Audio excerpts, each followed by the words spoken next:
All right, what is going on, Chiefs Kingdom? Welcome back to the KC Sports Report. Michael Darcy, your host here as always, and tonight I have the luxury of having my good friend Lucas Murphy in studio here at 810 Sports Radio. And we're going to break down what the Chiefs should do with their 2 first-round draft picks. So, Lucas, as we both know, they let Tyreek Hill go to the Dolphins. But with that trade, the Chiefs got the 29th overall draft pick in this upcoming 2022 NFL Draft. Now, with Tyreek Hill leaving, that just opens up another need for the team. But what do you think the Chiefs are going to do with those first-round draft picks? Is this a wide receiver type night where they trade up to get one, or is it a defensive end kind of night? I have to give an immediate plug because this is something I talked about. So I started a podcast again called The Beat of KC, and this is something I went pretty in-depthly last night about. I do believe that they understand the desperation to get a defensive end. And I do believe that if the opportunity arises based on how the first couple picks play out, I think that's going to gauge on which route they go.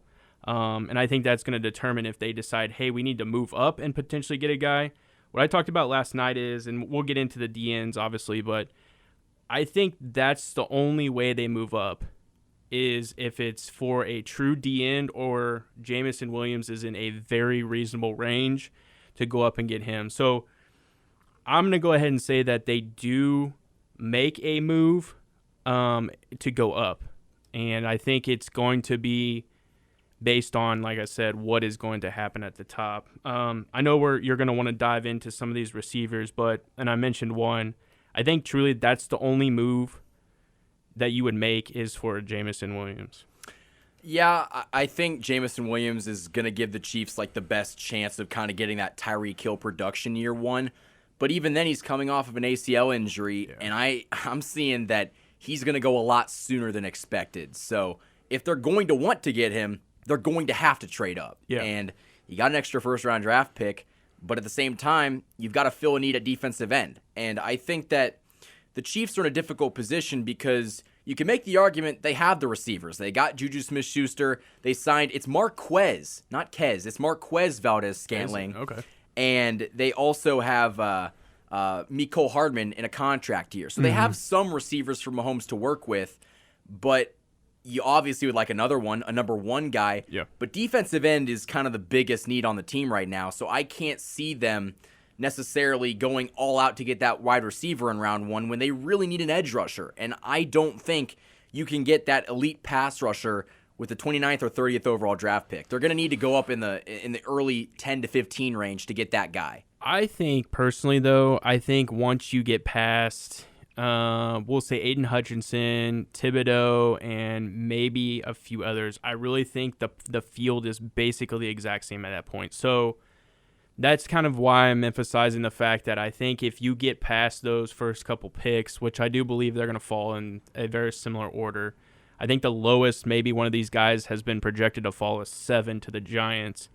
But I think that at that point, everybody else is kind of in that same tier, and they kind of have certain things that you would want as an edge rusher. So a perfect example, I guess we'll jump into that first. So defensive end-wise, Boye Mafe from Minnesota is a very physical D-end. He's going to fly off the edge. He's got very good hands, things like that. But then you also have George Karlaftis, who plays for Purdue, not as quick, has a pretty good first step, but isn't going to provide that speed, but is very physical, and it almost reminds me a little bit of a Max Crosby in a way, just not as quick. There really is a lot of guys, and it just, I think it all depends. My favorite in this draft isn't even like those top guys. I started doing a bunch of research, and I came across Arnold Ebiketti, and he plays for Penn State. If you get a chance, check out number 17 for Penn State. The guy is an absolute animal coming off of the edge. I mean, this guy bends like I've never seen before. His speed is so elite off the edge. He can hit different gaps. That's the one that I think the Chiefs have a realistic chance at getting. And I think it's at that point, they project him as a second-round pick. But let's be honest. The 30th and the 29th are ideally really kind of second-round picks. If they reach just a little bit, like let's say at pick 30 they choose him, I think that's a perfect situation, and I think he comes in, and he's really kind of a unique thing because with us still being interested in a Melvin Ingram or even a Jadeveon Clowney, I think what Ebiketti can provide is the fact that he can really provide that third down speed rush that we've been missing, almost like a D Ford-esque when he was at his elite level, where it just didn't seem like any offensive tackle could really contain his speed. That's kind of what you're getting with him. So, there's obviously a lot more we can talk about if you really want to, but man, that's the thing is, I think that you start to bunch guys in. Originally I was excited about Jermaine Johnson from Florida State. And when we first started looking at mocks, and even when I first started writing for KC Sports Report, I talked about Jermaine Johnson. And I was like, the Chiefs have a huge chance of getting this guy. As mock drafts have progressed, people have done a lot more research. They put people on ESPN, NFL Network. They show combines. They show all this stuff, pro days. He's now in like the top 10. So that just shows how things can shake up. But, man, there really is. It just depends on what the Chiefs are wanting to do. And I think that if the Chiefs are going to trade up, it's probably to get that number one wide receiver, which I wouldn't necessarily be totally upset with as long as they can get that guy. Now, I think that with defensive end, they're going to take that approach of we might not be able to get that one premier pass rusher in this first round, but if we can take one at the end of the first round and maybe a guy in the second or third, we're going to have enough guys to at least make up some production. I think that's kind of what they tried to do with Tyreek Hill, that with signing Marquez Valdez-Scantling and Juju Smith-Schuster. That's going to help them kind of round out those numbers and at least fill some of the production. Yeah. I don't think that they're going to get that premier pass rusher in this draft. I just cannot see them getting that. But if they can get a couple guys that could give you 5 or 6 sacks in year one, that's a big uplift for this Chiefs defense. Well, and see, that's where I think it really it depends, man. If one of those guys starts to trickle down, I think that's where they make that move. I don't think they make that move for a receiver strictly because when you start talking about some of the receivers, before you would have had like your Jamar Chase, your Justin Jeffersons, like the elite of the elite. And I'm not saying Jamison Williams isn't elite because he's by far an absolute monster. Chris Olave is a monster. There's all kinds of Drake's a monster. Like there's a lot of really good talented receivers. But you're talking about a list that goes from like 1 to even almost 12 in receivers, where in like DNs, like I said, you're really talking like 1, 2, 3, potentially 4, and then you can bunch all the rest of them together and they would be classified as like above average or average, where like receivers, you can almost say like you have literally 12 elite solid receiver choices, then you have a bunch that are like above average, and then it kind of starts to fall off there. So I don't think that they move up unless it's for sure that they really want a receiver. I think it'd be crazy if they did it because I do think some of them are going to fall. I mean, we know that when they go to that war room, their board is just loaded because we see it. Their board is just plastered with players. So if they don't necessarily get Jamison Williams, I think that they're going to have an option that they like down there that they could get. I think if they move up, they're getting one of those DNs, and I would lose my mind. My only problem is that this is such a weak quarterback class. The defensive ends and the wide receivers are going to go in the top 15. So if you're going to get either of those positions at an elite level, you're going to have to trade up, I think. And Brett Veach is no stranger to trading up. It's not like he's against it. Yeah. And you got that draft capital from the Dolphins that's almost like looking up to be a sign of them trading up. And yeah. I'm not against it, but you got to understand that you can't necessarily trade up and draft a wide receiver when defensive end might be the more pressing need right now. I think that's a fair thing to say. But with wide receiver, I think that get somebody in the end of the first, maybe if you can get a Jamison Williams or a Chris Olave kind of guy, that's a good trade up. But if they traded up to draft Sky Moore, I'm not a fan of that. And see, I don't see that happening. I think Sky Moore truly is like going to be a later second round type of guy. I think you're seeing a lot of offensive linemen climb. You're seeing some of them top quarterbacks that they believe are going to be top quarterbacks in this draft really start to go up. And that's where like some of these trades start to happen and can throw this whole thing off. There's some very solid cornerbacks in this that, like Sauce Gardner's in this, Booth's in this. Like there's a lot of talented guys, and some of the teams that are really in that middle tier are needing those players. And so that's why some of those DNs might be able to skirt down. Definitely some of them wide receivers. I mean, you start to kind of talk about George Pickens from Georgia. Originally, he was kind of talked about potentially kind of being in the first round. Definitely in my eyes, he's not necessarily a first-round talent. 6'3", about 200 pounds, is a very, very fast receiver. And then you also got guys like Christian Watson, who played at North Dakota State, 6'4", runs a 4.3, like would fit exactly with what the Chiefs are trying to do now. And I would consider him like a top wide receiver. And he's been mocked to the Chiefs quite a bit, but he's also been filtered down into the second round at times. So it's really a difficult thing. And I think it depends on which network is also doing it. Because, like, I went to ESPN yesterday and was like, hey, I'm going to just check out what this mock draft has. They had Jamison Williams going to the Chiefs at 29. And really what they had is it made sense. It was realistic because you had teams moving up to get, quarterbacks. Some teams were really desperate for offensive linemen, and this is a draft to do that. So, I mean, the only thing that makes me a little bit nervous is the Eagles have 3 picks in the first round. And with the Eagles having 3 picks, can they create some desperation for teams like the Chiefs that are a little bit further down? Even though we have 2, can they create some desperation with that?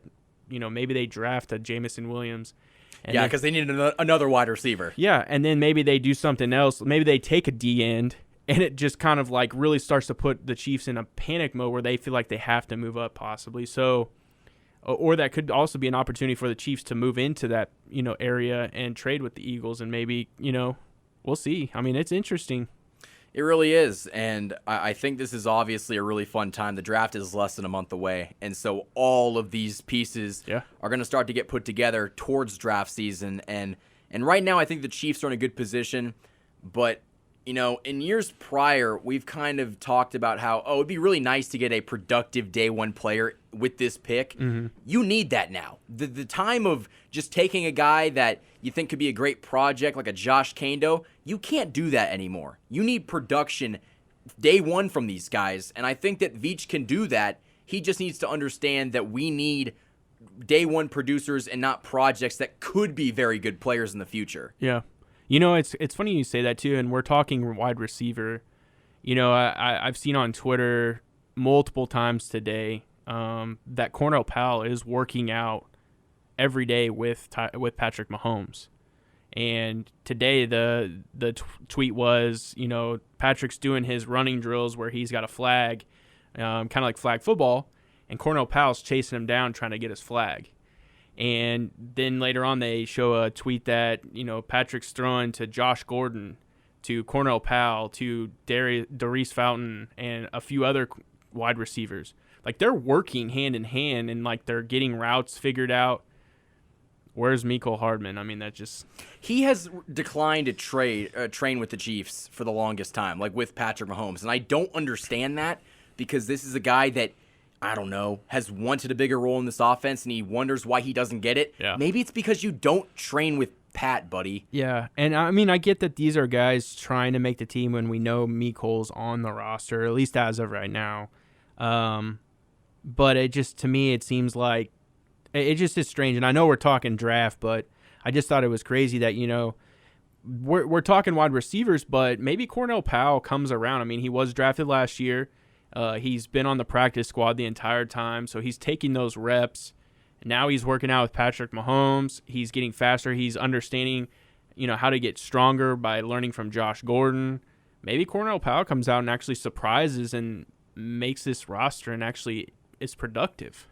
That could be the case. I still think you need a wide receiver day one. Yeah. And I think defensive end is definitely the need priority number one for me. Yeah. I want to see the Chiefs take one. I'm still kind of hesitant to trade up for one just because I think that by the time that you could get a pick where you're close to getting any of these guys, they're going to all probably be gone. You know what I mean? So you might as well just stay put at 29 and 30 and then draft one of the guys that falls. Yeah. But, I think this is a really good, interesting topic. I thought we covered it pretty well. Do you have any closing thoughts about it? One final thing I'm going to say, too, is don't sleep I think that the Chiefs could still address interior defensive line, and I think that that's just as big of a need as D end, and I'm gonna like stand on a thing and preach that out. Some guys that are out there obviously are like Devontae Wyatt from Georgia. Obviously, you guys are completely aware of Jared Davis, but there's Jordan Davis, excuse me. But then you got Perion Winfrey. Like, that is something too that Andy Reid has done in the past, where he's drafted guys like Fletcher Cox and players like that. So I wouldn't sleep. I mean, we had Dontari Poe as a early on draft pick. So I wouldn't be, and Derek Nottie. So I wouldn't be surprised if the interior defensive line potentially is addressed very early on to get some of these bigger, very good, talented pass rushing defensive linemen, but also, can play the run. So that's kind of my final thing is, I really do think that they address the defense very, very heavily in this top of the draft. And honestly, as long as they don't take like a Colin Saunders type guy, we should be fine. It's just you cannot afford to draft someone like that with a top 100 pick and expect everything to be okay. Yeah. But I thought that was a pretty good video. We kind of talked about the potential of them trading up. Should they get a wide receiver or a defensive end? Lucas, where can the people find you? Hope you're ready for this. It's going to be about a 2-minute long thing, but you got everything going on. Yeah. I did fire up the podcast again, guys, and it would help out so much tremendously if you guys head over and listen to the Beat of KC. I literally talk about anything KC sports. As of late, it's been Chiefs focused. I did go in depth on, do the Chiefs make a decision on the wide receiver or defensive end position? I break each position down a little bit more by providing information on the players. So head over there, give me some support. Main place is Spotify. Another place is, we recently just announced, and I say we, Jacob Milham and myself recently announced that we are taking our podcast, Royals Rundown, and it is going to be jointly combined with Inside the Royals, who we both write for anyways. So yeah, that's